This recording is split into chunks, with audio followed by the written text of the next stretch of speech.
pros and cons siya. Siguro, mahirap kapag nag-aaway kayo, pero pagdating nyo sa camera or sa mall show, bawal malaman ng tao yung na may problema kayo or bawal nila ma-feel na kailangan pakinig nyo sila kahit nagkasamaan kayo ng loob yun.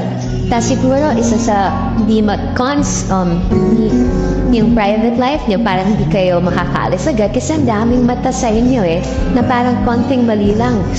Ano men, hindi kayo parang regular couple na hindi papansinin yung mga iniintay na lang na magkamali kayo ng tao.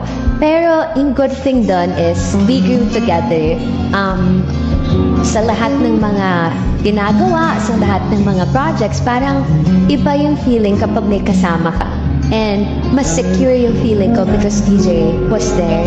And parang doble yung saya pag kayong dalawa. Siguro pinili namin as na investan yung isa't isa. And